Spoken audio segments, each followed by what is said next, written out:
नमस्कार दोस्तों, मैं विपुल सिंह आपका हमारे YouTube channel BHU study capital पर एक बार फिर से हार्दिक स्वागत करता हूं।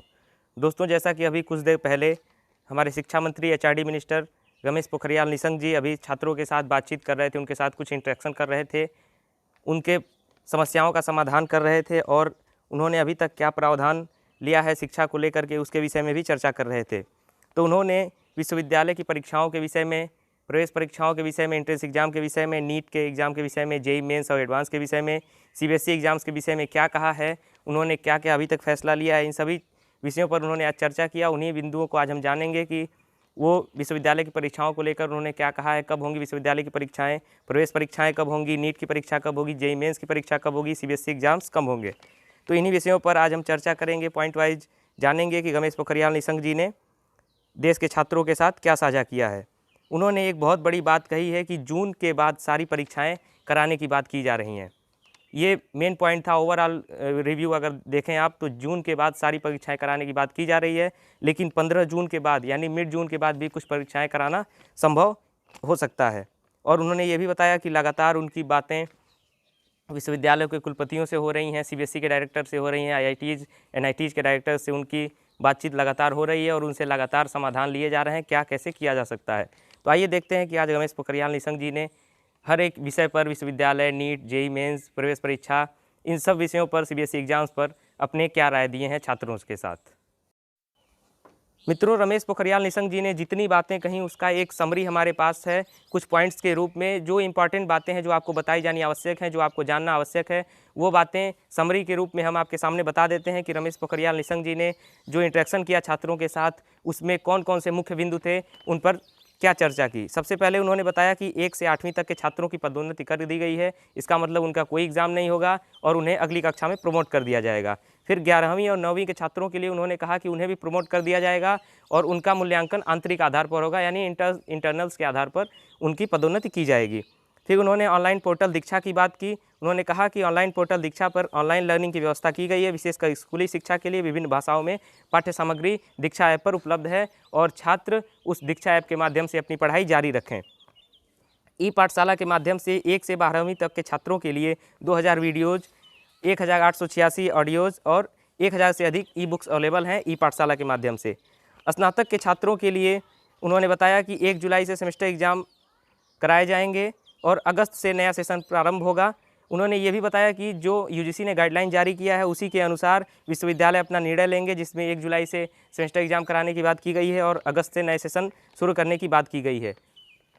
निशंक जी ने यह भी कहा कि यूजीसी की पूरी कोशिश रहेगी किसी के भी सत्र का कोई नुकसान न हो पाए, लेकिन साथ साथ में उन्होंने ये भी बताया कि जो विश्वविद्यालय के क्षेत्र उस समय भी रेड जोन में रहेंगे, जुलाई में या अगस्त में भी, तो उनके लिए जो तब तक इससे उबर नहीं पाएंगे उनके लिए अगला एक अलग प्रावधान भी है, जिसमें पिछले सेमेस्टर के आधार पर उनकी पदोन्नति की जाएगी। अर्थात जो विश्वविद्यालय अगस्त तक, जुलाई तक भी इस समस्या से नहीं उबर पाएंगे, उनकी पदोन्नति, उनके छात्रों की पदोन्नति पिछले सेमेस्टर के आधार पर की जाएगी।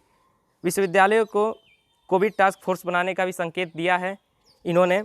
फिर इन्होंने कहा कि स्वयं प्रभा के माध्यम से दूरदर्शन के विभिन्न 32 चैनलों पर सभी स्कूली पाठ्यक्रमों की पढ़ाई कराई जा रही है। स्वयं प्रभा के माध्यम से दूरदर्शन के विभिन्न 32 चैनलों पर सभी स्कूली पाठ्यक्रमों की पढ़ाई कराई जा रही है।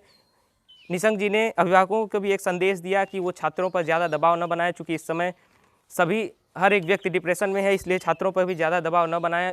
एक सामंजस्य बिठा करके अभिभावक और बच्चे आपस में एक दूसरे से अच्छी चीज़ों को सीखने का प्रयास करें।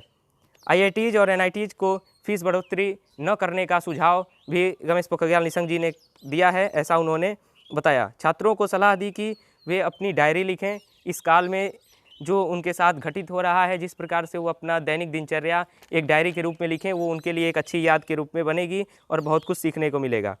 सीबीएसई के जो अभी 83 पेपर्स बचे हैं उनके विषय में कहा कि जो 29 मेन कोर्स के सब्जेक्ट्स हैं, सिर्फ उन्हीं के पेपर्स को कराने की बात की गई है और शेष वैकल्पिक विषयों का मूल्यांकन आंतरिक आधार पर होगा, यह विकल्प भी खुला हुआ है। सीबीएसई के परीक्षाओं की तिथि जल्दी घोषणा की जाएगी। सीबीएसई की परीक्षाएं कब होंगी, इसकी तिथि की घोषणा भी जल्दी ही की जाएगी।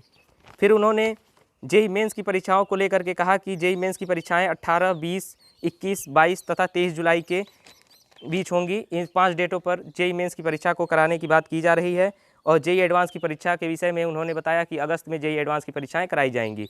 नीट की परीक्षा के विषय में उन्होंने बताया कि 26 जुलाई 2020 को नीट की परीक्षा को आयोजित कराने का प्रावधान कर लिया गया है। तो इस प्रकार जो रमेश पोखरियाल निशंक जी ने, हमारे शिक्षा मंत्री एचआरडी मिनिस्टर ने जो बातें कही, उसका एक ओवरव्यू, एक समरी हमने आपके सामने बता दिया कि जो महत्वपूर्ण बिंदु थे उसके यही हैं। पूरा जो हमने लेक्चर सुना इसमें यही महत्वपूर्ण बिंदु हमें मिले।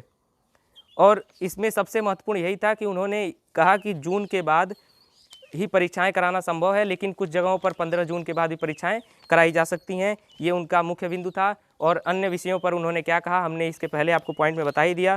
तो BHU स्टडी कैपिटल को ऐसे ही अपडेट के लिए, जानकारियों के लिए, सूचनाओं के लिए सब्सक्राइब कर लीजिए और बेल आइकन जरूर प्रेस कर लीजिए। और इस वीडियो को अपने दोस्तों के साथ ज़्यादा से ज़्यादा शेयर कीजिए तथा इस वीडियो पर रिएक्ट जरूर कीजिए, अपना लाइक जरूर दीजिए और कमेंट बॉक्स में अपनी बातें, जो भी बातें आपको पूछना हो, बताना हो, वो ज़रूर लिखें।